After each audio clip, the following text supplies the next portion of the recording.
Snowed In by Lucy and Lizzy Grimm. Read by Lucy. Fredager sat in front of the fireplace in his little mouse hole, covered in blankets, with a cup of hot chocolate on the table beside his elbow. His warm winter socks, purple with gold stars, kept the paws on his feet nice and toasty.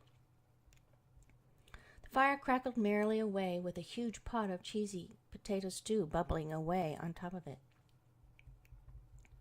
Fredager loved cheesy potato stew and hot chocolate. They were some of his favorite things of the winter months. One of his other favorite things were his books.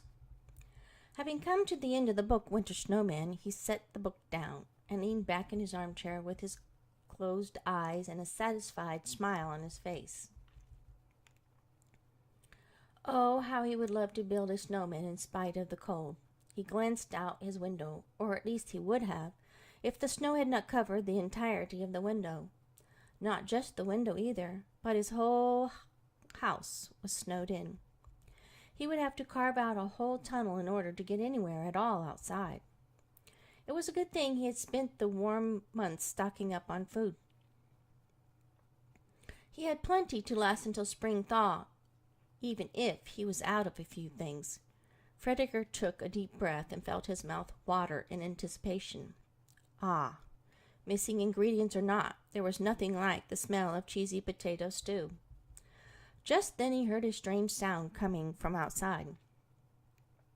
Swoosh, swoosh, what in the world? Swoosh, swoosh.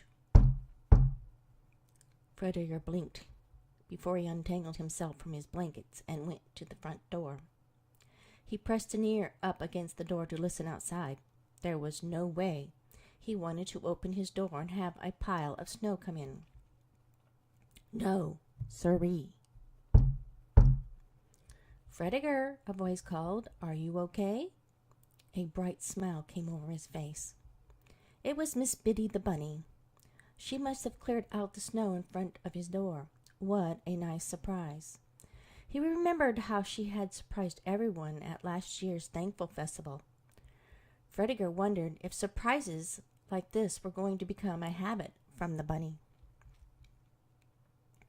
He wasted no time pulling the door open to greet his friend. Hello, Miss Biddy. Biddy grinned. There you are.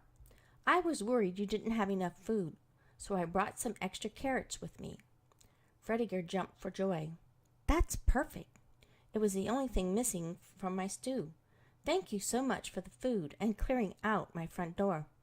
Would you come inside and share with me? Biddy laughed as she came inside. You're welcome. That sounds delicious. I always love your cheesy carrot and potato stew. Fredager beamed in delight. This was an unexpected twist to the day, but if there's one thing better than cheesy potato stew and hot chocolate, it was sharing it with friends.